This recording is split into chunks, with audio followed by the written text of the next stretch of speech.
What's up, everybody, and welcome to the Fitpreneur Evolution, where we explore the intersection of fitness and entrepreneurship. So, from nutrition to exercise, mindset to productivity hacks, this podcast will give you the tools you need to optimize your health as well as your business. So, everybody, I have an awesome guest that we've been going back and forth for a little bit, trying to connect to get our schedules together, and we're finally here. So I'm super excited about this. I will, just kind of give the floor to Melissa and let her tell you what it is that she does and how she helps. Melissa, I Oh, appreciate you giving us the time, and I look forward to this conversation. So, of course, Dustin. I was like, I'm waiting for him to butcher my name. no, I wasn't even gonna try. I wasn't. All right. So I'm Melissa Kravacic. I'm the owner of the 1% firm. Basically, we walk into already existing businesses, regardless of the industry, and we focus on how to exit the business with the owner's involvement. So a lot of times these businesses are owned by mom and pops or single individuals. They're not huge conglomerates. And at the end of the day, we look at the operations, we look at the management, we look at the legalities, whether something is trademark or patent and all of those things. And then we focus on what is the strategy that we can use to maximize the profitability to scale and exit the company. And ultimately, that's without the owner being involved in the transition. Awesome. Yeah. So being able to exit eventually, that's what everybody probably wants at some point in time. So going from a solopreneurship to being an entrepreneur is two different levels of the game. And so when you start a business, you're always trying to level up, whether it's to hit a new financial goal or hit another milestone, whether it's clients or more revenue inside the business. But it's hard to be able to navigate that path and look at the exit plan so early in the business. But it's something that you actually have to do, because I highly doubt that you're going to want to do this for the rest of your life, right? Yeah, I mean, so obviously, no matter what business you start, you should start with the intention of figuring out like what is the strategy for an exit. So if you're making $1, $100, $1,000, or $10 million, it doesn't matter, because at some point you're going to face one of two things. You're going to face the ceiling, which is where your thermostat is set. So you can only reach this level because you've only known that level. Or you're going to face burnout. And so a lot of times people face both of these things, but simultaneously.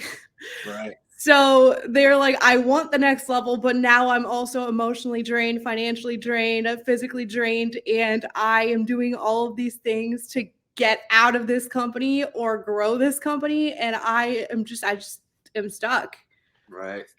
Yeah. And I totally get that. And I think that if you have the financial resources, is always a positive to be able to diversify yourself so that you're not stuck at that one level or stuck in that one thing. And I will always bring this back to COVID, because it really affected the fitness industry in a big way, Yeah. depending on your location or depending on, your demographics or whatever it may be.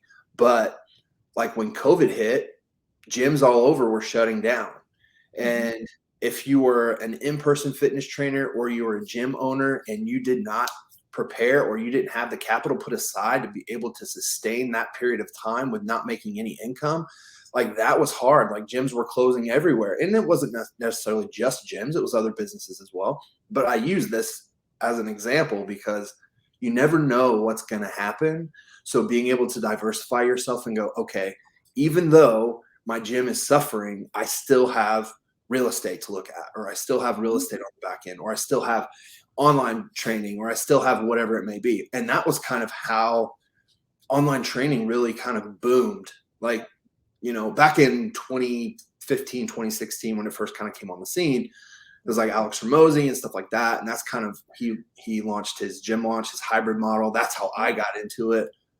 But once COVID hit, everybody realized the actual freedom of, it's like, wow, I don't have to go to the gym like that. Everybody starts a business for the three main things: time freedom, financial freedom, and location freedom. Like that is goal, Yeah, right? 100%. But then everybody gets stuck in those cycles.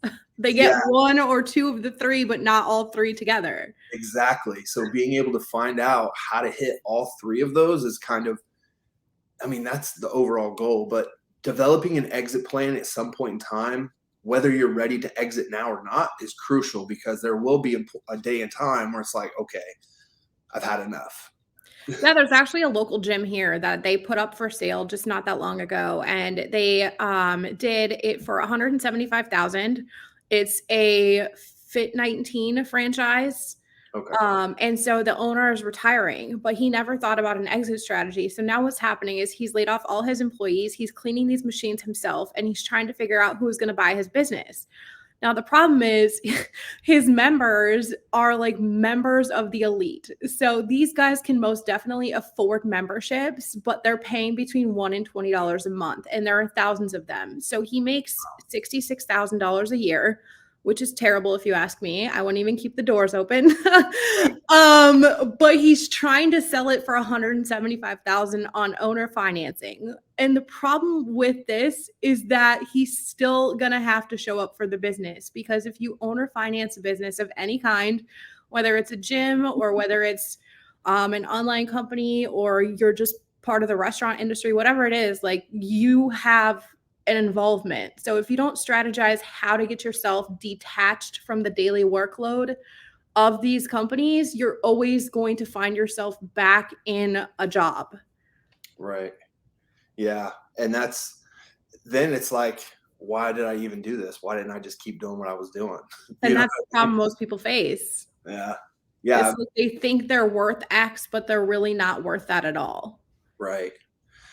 And so one of my mentors, he actually just exited his business not too long ago.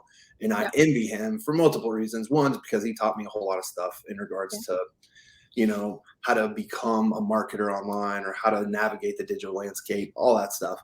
But the age at which he started to where he exited his business, it's like, man, I really envy that, for the simple fact that he did it the right way. And so he is currently 31 years old, I believe, and he has multiple businesses, but the main business was a business coaching firm. And he exited the business from being the founder and CEO. And so he stepped down and let his brother take over. And so now he's basically just retired. And they were doing about 70 million in the last 4 years, I think, in revenue for the business. And he just travels. And so he diversified himself long ago to where now he doesn't have to really do anything. I'm sure he still gets a percentage of the business in some way, shape, or form.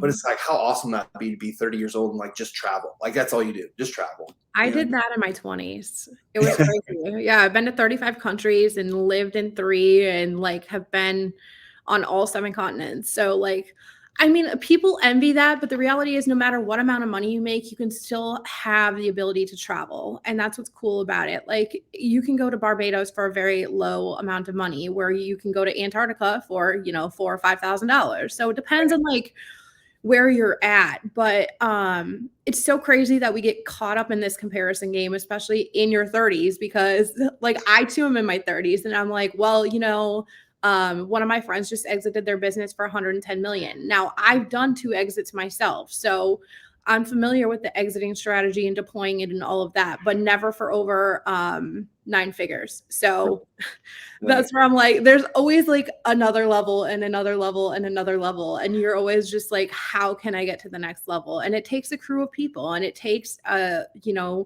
lot of support from everybody around you so that you can, accommodate your schedules to either go off and travel or to hand it off to somebody that you truly, truly trust.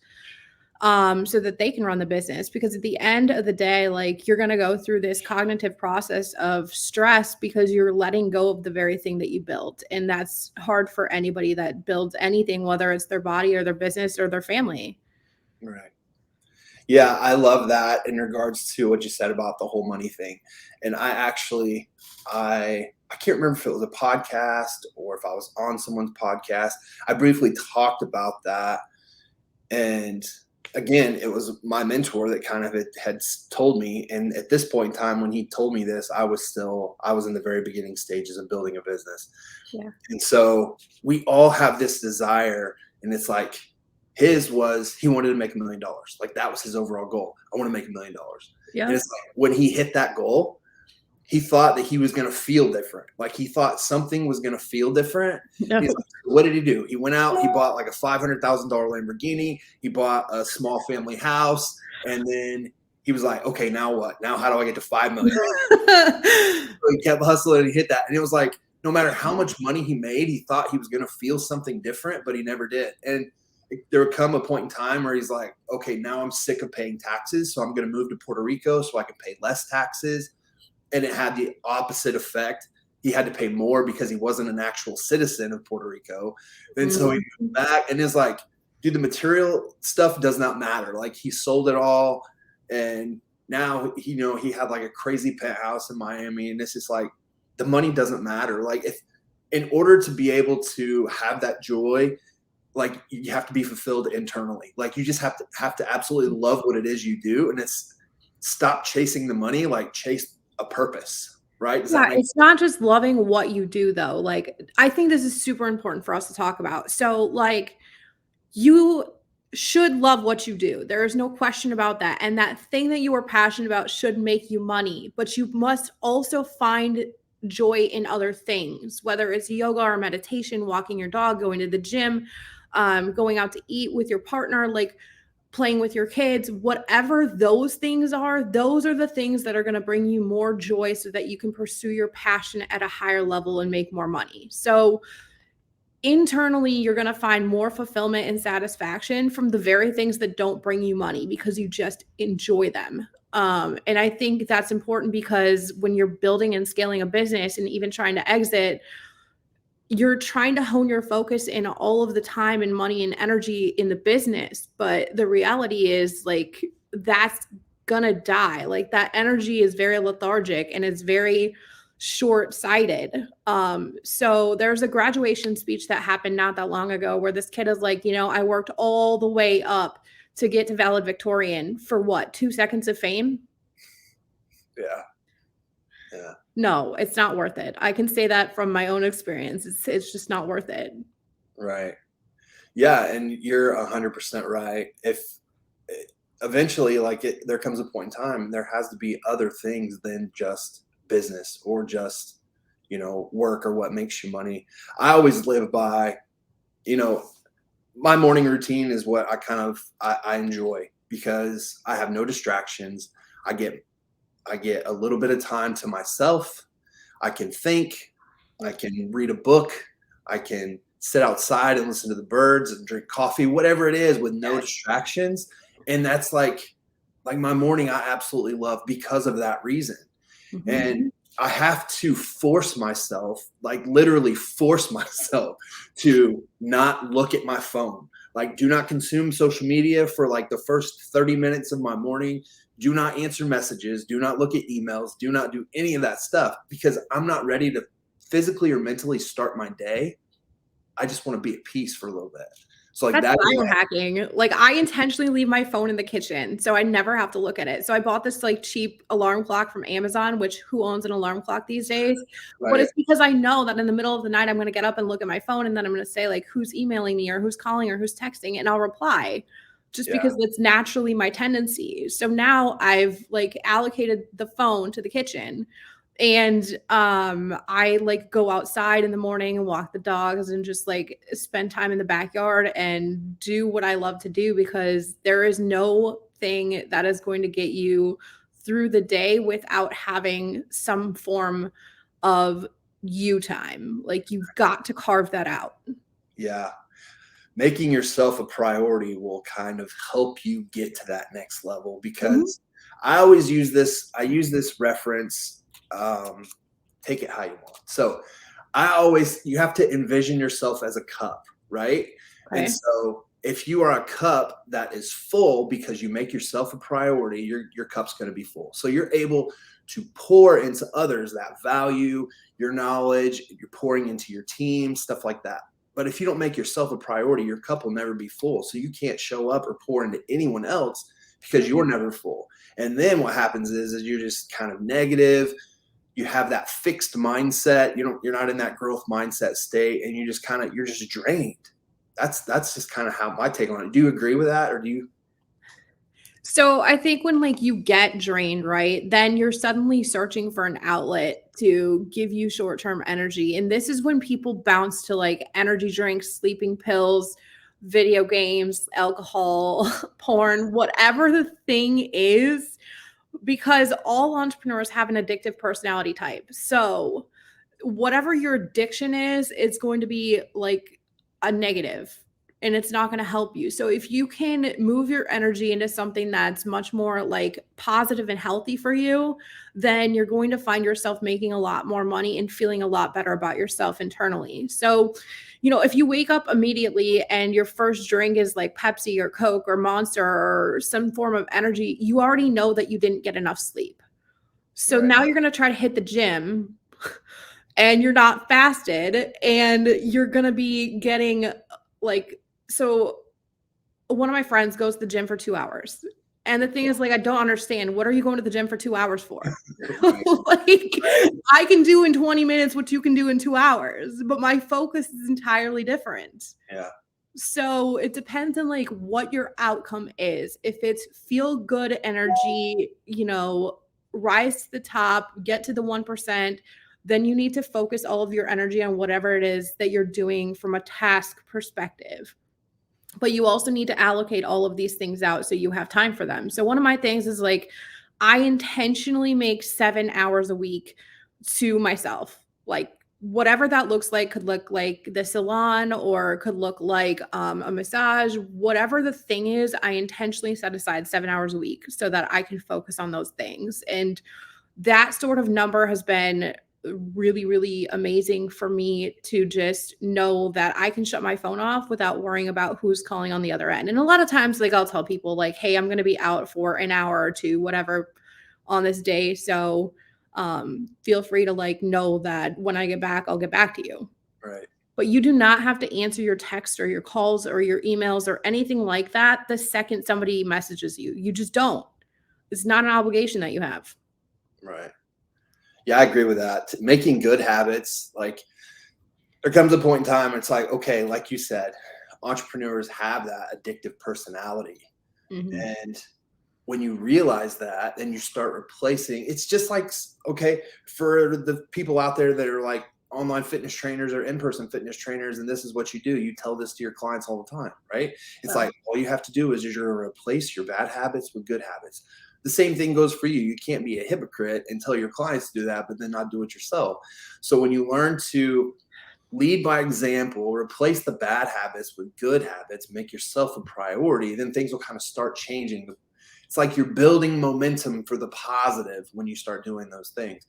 And I'll be honest with you, like I struggle when people message me or send me a text. Like I'm super obligated to like respond right then. Like I just do not have that willpower. And I try, but I just don't. My wife, I'm not saying anything bad about my wife. She does have that mentality. Like she can do that. Like Yeah. people can text her and she just like she can just go without responding or not Mhm. checking her emails. I can't. I feel very obligated. I don't know why. That's just I don't know. That's just the way. Okay, so here's what you're gonna do. You're going to take the email and the social media off your phone. Oh my gosh. Just take it entirely off your phone. Then you will never know when a notification is coming in. And then you're gonna go to your laptop and set it as part of the homepage. And when you get to your laptop, you have those hours available to entertain the stuff that is not helping you build a future. Yeah, that makes sense. Yeah, it makes a lot of sense. So, like, when I first implemented this strategy, I took it off my phone and I put it on my iPad and my Mac. And then I eventually just moved it to my Mac, but it was baby steps. So, first, I cut out all social media. A lot of people know that I only have Facebook and I barely post on Facebook anymore. Um, I mean, email, like, I'll check once in the morning, once at night, just to make sure that, like, whatever happened in the middle of the day is streamlined. And then, like, just focusing on what matters the most, from an energy perspective has always helped me climb, like, the ladder. So, you never know when you're gonna get your next, level, but you gotta focus on the climb. Yeah, I agree. Yeah, that's really cool about that. Now, let me ask you this. Do you use social media for like client acquisition or anything like that? Nope. Okay. I mean, all right, because I've been in business 18 years, the answer is no today. But Right. I don't think that's really a fair answer to give everybody because that was how I used to get all of my clients. Gotcha. And I think that's how a lot of people get their clients today. So what I used to do back a long time ago is I would do podcasts like this or shows like this, and I would share enough value where the actual owner of the podcast would become a client, but Right. they would also become a client and share it out to their network, much like I would do to my own network. So there was a synergy between me hyping the other person up and them feeling loved and appreciated and just genuinely interested in carrying on a conversation. So there's a lot of different tools for that, radioguestlist.com, or just reaching out through different posts and commenting on them. There's another strategy where you can use LinkedIn and comment on so I own a Lamborghini. I'm super happy with my Lamborghini, but there's a girl on LinkedIn. I'm not going to name names, but a lot of you would know her as the boring business girl. And she posted I hate everybody that has Lamborghinis. They're all stuck up and arrogant. And I commented, I was like, I guarantee you would love me. And I also happen to have a Lamborghini. Right. And the amount of inbound messages I got from that was huge. So find people with huge followings, commenting on their stuff, but in relation to whatever they posted, not as spam, not as arrogance, but as genuinely interested in showing them a different perspective than what they might have. Right. Yeah. And controversial stuff always being humor and controversial stuff. It's so weird that the world that we live in today, positivity does not sell as well as negativity. And it's crazy that it's that way. So it is for instance, whoever she was that was making the statement that she was making. And it's for what reason would she make a negative statement like that? Why does she not like people with Lamborghinis? Did her ex-boyfriend drive a Lamborghini and he dumped her? Is that what it is? What's the reason behind it?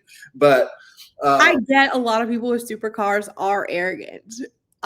There's no question of that. But some people don't. I saw this morning another post about Lamborghinis. Lamborghinis were so 2019. Today we should be planting trees and having families. I'm it literally doesn't matter. Okay. You could have planted trees and had a family without ever owning or touching a Lamborghini. right. Do the things that make you happy because they genuinely make you happy. And you're never going to have to worry about money because you're going to find the energy to get the money. Yeah. Yeah, exactly. And my thing is you look at the whatever car you drive or whatever it is that you do. Yeah. Think of it like this. Would you go to the gym and work your ass off for years and years and years and then not take your shirt off at the beach? Right? Oh, no, you should definitely take your shirt off at the beach. It's the same thing. So of course, if you've grown to become successful, it's yeah, I'm going to drive a Lamborghini. I don't care what you think. Just if you go for a crazy weight loss cut to where you can have abs, and then it's oh, are you going to wear your shirt to cover your abs up? No, I'm going to show people how hard I've worked to get this. You know what I mean? It's kind of the same thing. But I could never own a Lamborghini only because I have a big I have 4 kids. They wouldn't fit in the back seat. It would be a fight. But, yeah, you gotta have more than one car when you own one of those. But that's something, that's you should do whatever makes you happy. So that car is something that I let people take photos in. The other day, the little 5-year-old kid ran up and he was like, can I get in it? And I'm like, yeah, sure. Or my niece had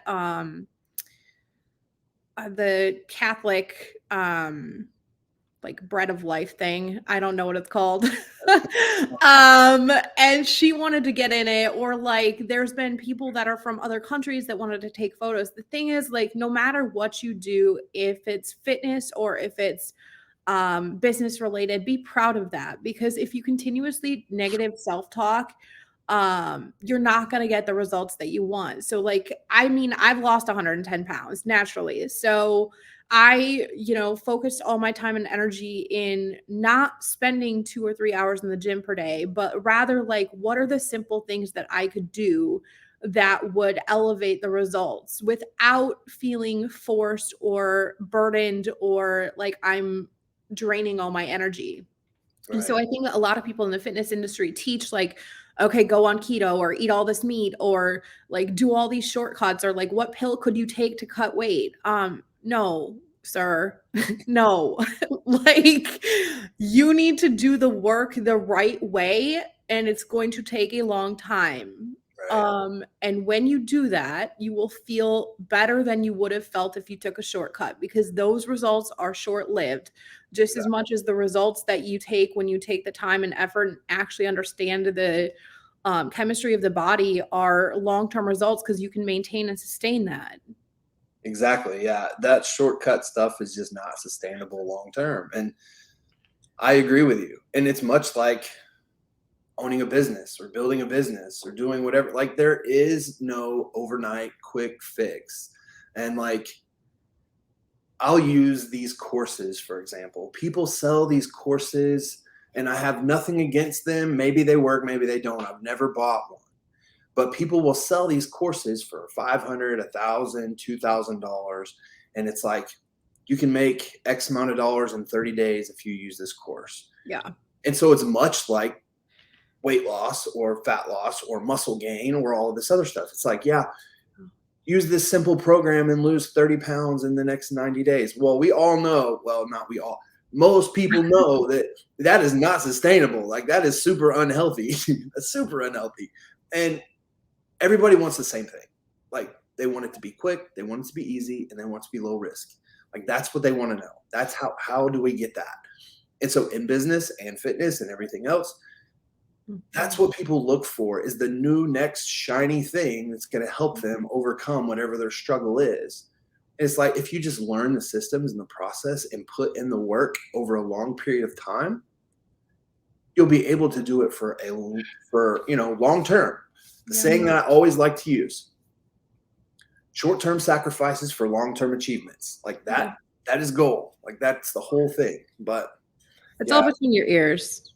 Yeah. Literally all between your ears. So however you talk to yourself is going to be exactly the type of results that you get. Yeah, I agree with that. Mindset plays a huge factor in pretty much anything and everything. And I deal with a lot of newer online fitness coaches that make that transition from in-person to online. Yeah. And the number one struggle they have typically in the beginning, if they're about $5,000, $6,000 a month, they're really pushing and striving for that 10K or 15K a month mark, and they can't hit it. And what happens is that when they kind of hit that wall, then they get really down on themselves, and it's like nothing but self-doubt and negativity. They start dealing with like imposter syndrome. I don't think I can do it. I don't think this is meant for me. Then they're like, maybe I just need to go back to my 9 to 5. And it's like, no, like your 9 to 5 is not going to get you 10,000 a month at right, all. Exactly. It's like, unless you're an executive with 3 master's degree, like that's not realistic. Yeah. It's like, just stay positive, be consistent. And everything that you say, it's like almost affirmations, right? I always like people that come into my program. It's like the first thing we do is it's like you sit down and write a letter to yourself in 6 months for the things that you're going to achieve, but write it as you've already achieved them. And then it's like every day, take 5 minutes, look at that list, read that list to yourself. It's like, because you're going to do it, you just have to be in that mindset.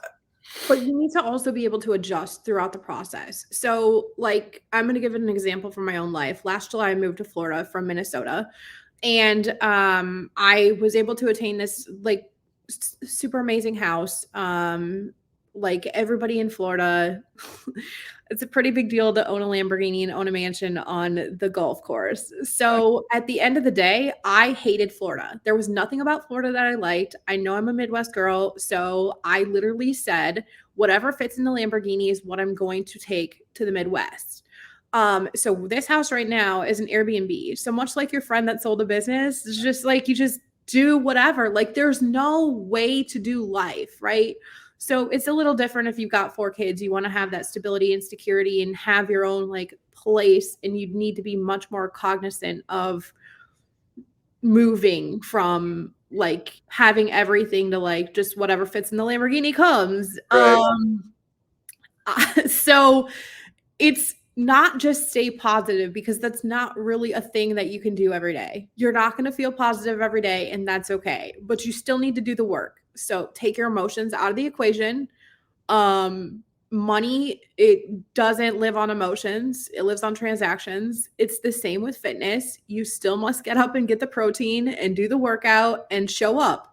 Right. It doesn't care how you feel. So stop getting emotionally involved in things that you don't need to be emotionally involved in, and just state the facts. Like, this is what I'm willing to do, and this is the energy I'm willing to give it, and the work I'm willing to put in, and this is the result I intend to get in this period of time. And that's enough. And that will always be enough. Yeah. Yeah, I love that. Being emotionally detached from it Mm-hmm. is a game changer, right? Being able to do that. And so I did the opposite of you. So I was born and raised in Georgia, but then after I graduated high school, I moved to Illinois, not Chicago, in a very rural area in Illinois. And so Okay.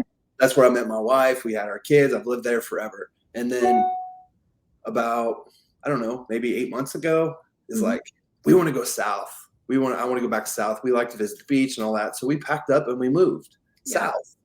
And now that we're here, we absolutely hate it. Absolutely hate it. Well, if you come back to Illinois, I'm here, so we can hang out in Awesome. person. Yeah. And that was a conversation that she and I had yesterday. And it's just like, do we move again? Like, do we Yes, just the answer. move? If you don't like it, you gotta just do it. But Yeah. And here's that's what I would it. like to say.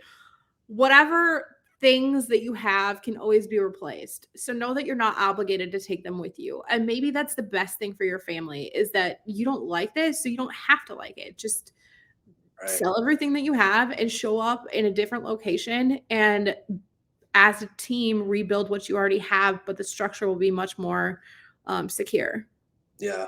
because the kids are involved now. It's not just a two-person decision. Right. And that was something that was really tough when we made the transition here, because it's like my daughter, she's 9. She was like, "No, I don't want to move." She's like, "All my friends are here. My family's here. Like, everybody's here." And eventually she got to the point where I was like, "Yeah, I do want to move. Like, I want to move. I'm ready to go." So that's when we pulled the trigger and we made the decision to move. But it's like, now that we're here, she's established new friends, but it's like nothing's here. Like, no family's here. We don't see anybody. I live here in my office, like, doing nothing. It's like, No, you're not doing nothing. Don't say that, I Dustin. mean, yeah, yeah. It's not, I'm not a very outgoing, sociable person with the Yeah. community or nothing like that. Like, yes, we go to church. Yes, we've met some people, but my wife misses her friends back home. That's And my problem. Is like in Florida, for me, there was nothing. There was nobody. So this comes back to like the fitness and even business. Like, you have to have a community that you rely on, that you trust, that you want to show up for, and like you want to invite over. They want to invite you over. And so all of these components like come together, and they're going to make you feel great, or they're going to make you feel miserable. So if you feel miserable, you need to do something about it. And it's just like, I feel like not having the friends and family is something that like I personally struggled with, because in Florida, I'm 27 hours from my family. wow, Um, so like that's just not gonna work, because yeah, I value my family way above and beyond what, I could find in Florida, which is a beach and money for sure. right, But those things just don't bring me joy. yeah, it makes a lot of sense, and that's kind of how we are. We moved here thinking that there's going to be new opportunities. My thought process was that I'm going to shut myself out for like the next 6 months, and I'm going to keep my head down and just grind and work on me and my business and try and be there as much as I can for my team so that we can scale. And yes, we've accomplished that, but my family side's a little different. My wife's family is in Illinois, and they're super cool people. We're really close to them. Yeah. But my family is not so cool. And so this goes back. If you've listened to this podcast before, you've heard me say it time and time again. Like, from my experiences, I never don't ever do business with family, like, ever, because it Oh, just 100%. ends up bad. And so that was how, I've kind of separated ties there. And I don't know. Yeah. So So you that's can my separate ties emotionally without separating ties from a distance. right.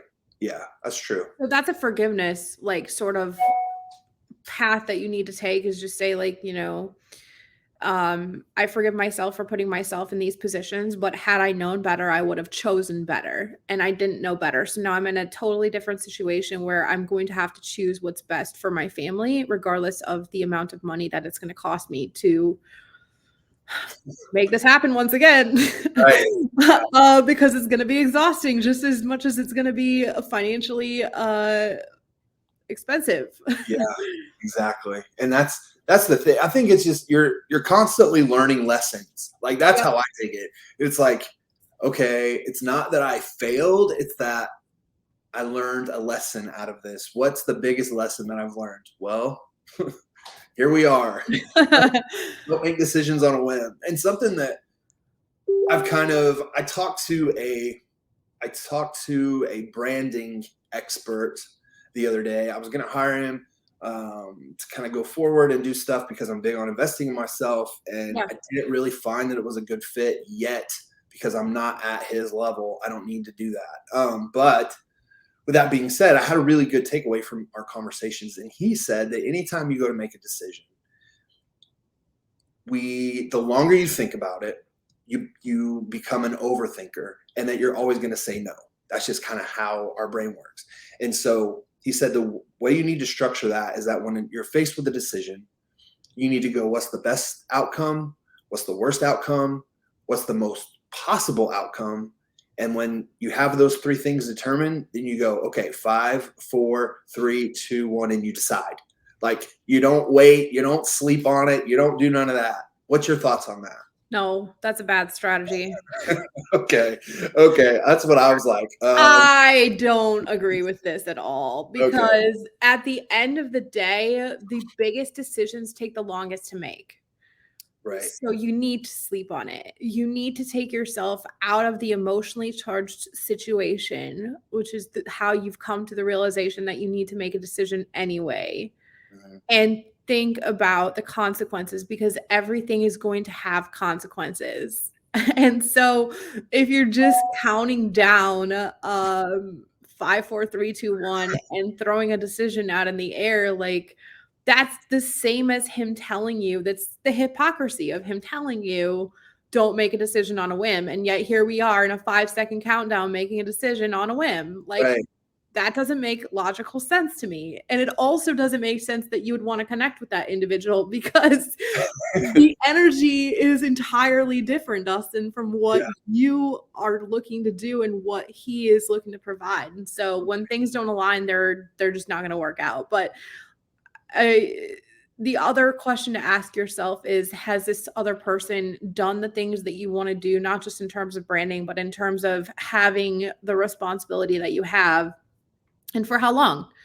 Because I know you've been in this game a long time, and some people come in with these concepts that are totally foreign, but it's because they have to become creative about something that they can offer the marketplace that doesn't exist already, by throwing these ideas around that are trash, in my opinion. Yeah, I agree. And that was one of the reasons why, we didn't move forward. I didn't feel like it was a good fit. And Yeah. just like I do inside my business, and I'm sure you do, like, just because the end of the day, it doesn't come down to money. Like, it comes down to if we are a good fit to work together or not. Because if I don't feel it's a good fit, then I can refer you to someone else that might be able to Mhm. help you, or we can just part ways. But I don't want to work. There comes a point in time where it's like, and I don't want to say you're at a certain level, but you don't have to work with people that you don't think that you can provide results for, or that you don't think that you're going to get along well with. And so, just like when I was a fitness coach, if I was talking to someone, a prospect, or whatever you want to call it, and I didn't feel like we aligned well together, if I was like, okay, I really don't want this client because All they're going to do is cry and whine. They're not going to do what I asked them to do. They're not going to get any results from it. And they're probably going to quit when stuff gets uncomfortable and hard. I didn't take them on as a client. I would refer them to someone else to see if they were a better fit.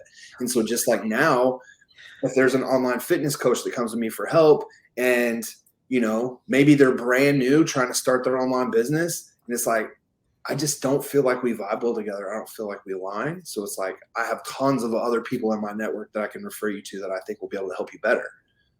Like, that's just the smart move to make. So Well, I think it's because you also know those people are willing to take on clients that don't get results, but they are also in a different financial situation. So they need to survive by taking on these clients that are not good. So yeah, that's the thing. Like, one day you're going to wake up and you're going to say, like, I am only going to take on these clients for this reason. So I remember it being 2020. I woke up and I said, I'm only going to work with the 1%. And I went about my day.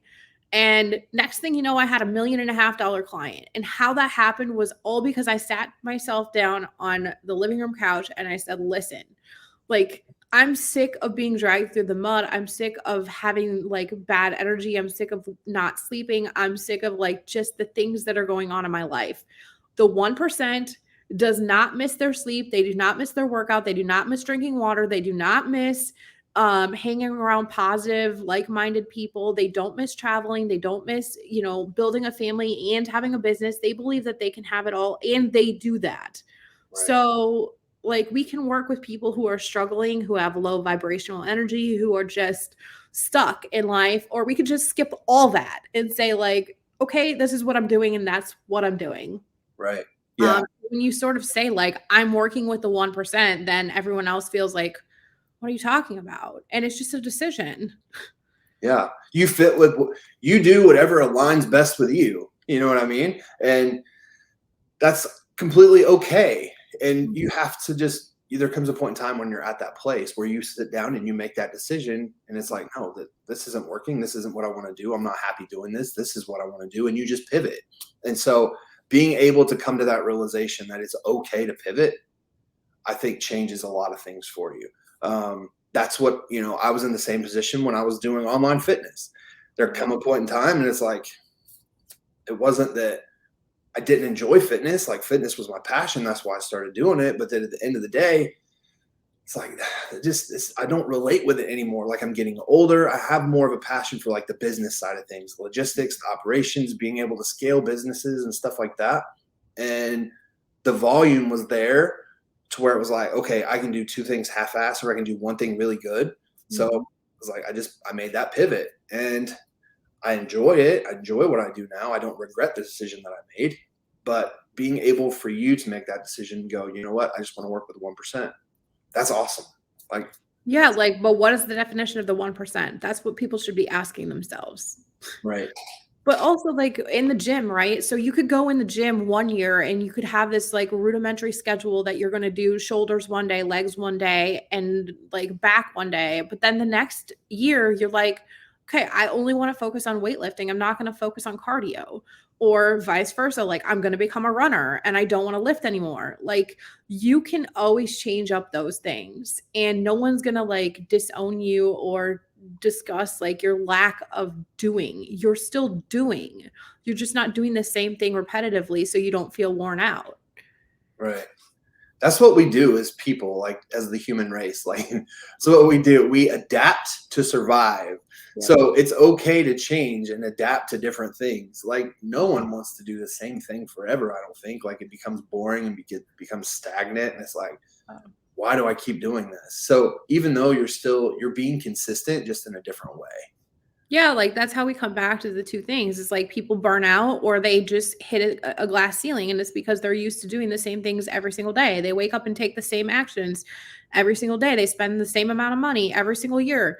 You know, they relate with the same people in the same groups repetitively. So at some point you have to decide, like, what are you willing to give up in pursuit of the thing that you say you want?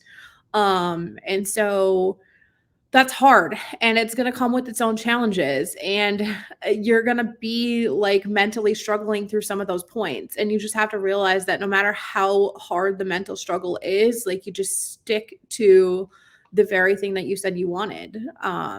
Like I know that before I got into a relationship, I basically said like, okay, I'm not going to be sexually active until I find my life partner. Like I'm not going to go dating for the purpose of dating. I'm going to date for the purpose of marriage. And so I think a lot of people go in and they try to get one outcome, but their actions aren't aligned with the outcome that they say they want. They're aligned with some outcome that they've repetitively gotten. Right. Yeah, that's awesome. Yeah, I like that. Yeah, align your actions with what you want your outcome to be versus, yeah, that's awesome. Yeah. I like that. So, if you were to say, for instance, you started all over, like you had to start all over right now, like Yeah. what is it that you would do? Like, what would you go and pursue now, knowing all the things that you know through the business world, you know, your personal experiences in your own life? Like, where would, I guess, what field would you go and pursue? This.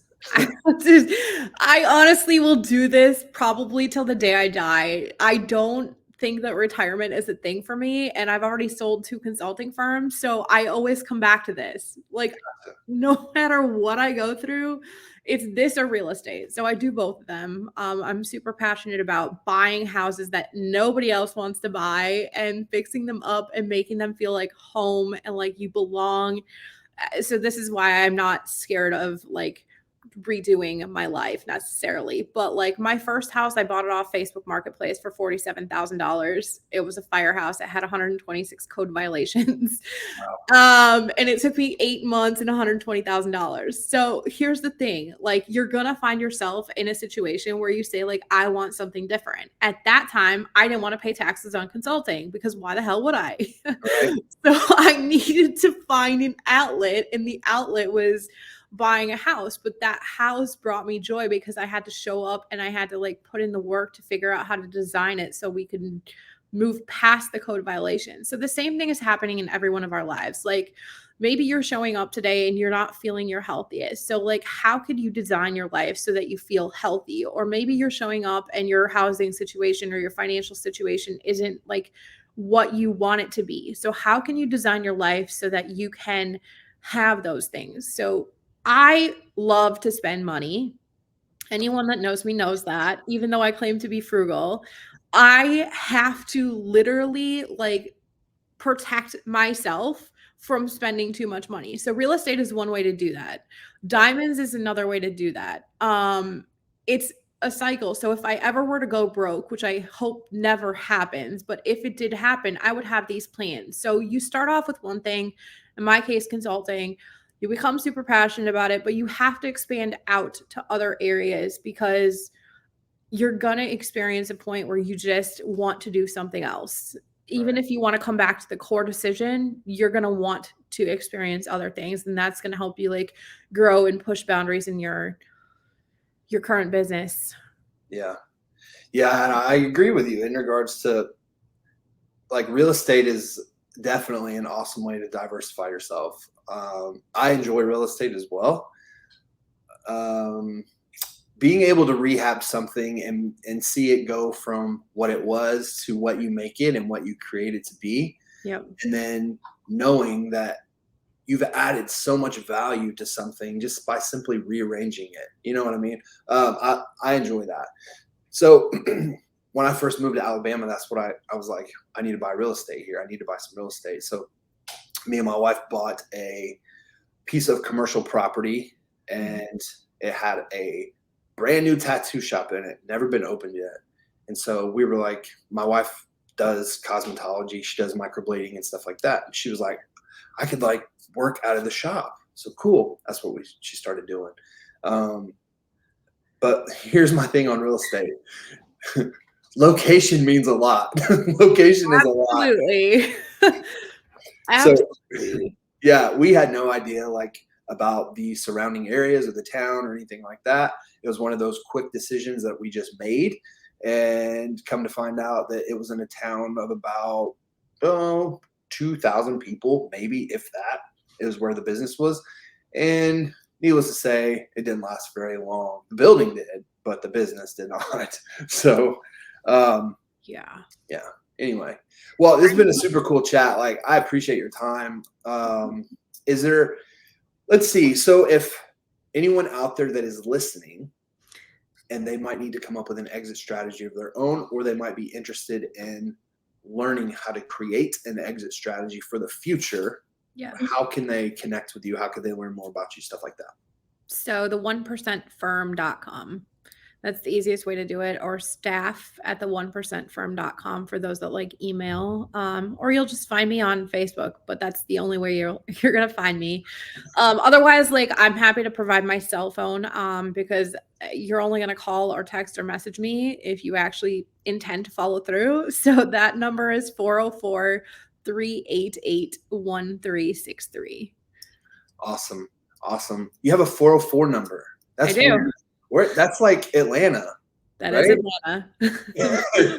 Yep. Bought my first piece of real estate in Atlanta. Yeah. So yeah, I'm right next to Atlanta now. But yeah. So yeah, that's awesome. So if you guys ever have any questions in regards to wanting to exit, definitely link up with Melissa because she's obviously the person to talk to about that. Do you have any questions for me? Anything else? Anything you want to add, Melissa, before we jump off here? Because I know. No, I just I appreciate you doing this, Dustin, and learning more about you as we spent the last hour together. Right. Yeah, for sure. And definitely we need to talk outside of this in regards to maybe an exit plan for my future. And your home base being Illinois. It's so funny because like I literally, okay, so there's this house that I want here. Nobody's buying this damn house. Like nobody wants it. I want this house. Right. So I gave her a full price offer. Like I've done a bunch of things and she's just refusing. So I'm like, when she gets tired, which she should be tired by now because it's been on the market 3 years with 8 price drops. Wow. She should talk to me. So I've been to her house like 3 times and it's like, it's the same thing. Like knowing that whatever strategy you're going to choose to build your business, exit your business, or like find fulfillment in your business has to be done with somebody that you align with. So I'm super excited that we were able to just connect from an energy perspective and through conversation, and we'll see what happens from here. And that's the best part about being on podcast and building rapport through social media. Definitely. Yeah. I love networking. I love doing this. I love talking to people, especially for reasons like this. Like I got to actually meet you, and even though we've been on social media before together and spoke, this is different because I get to feel your vibe and your energy level. So that's awesome. I really do appreciate your time. Of course. For anyone listening, make sure you go and check her out if you're wanting to develop or craft an exit plan for your future. Melissa, I appreciate your time, and I will see you guys in the next one. Take care.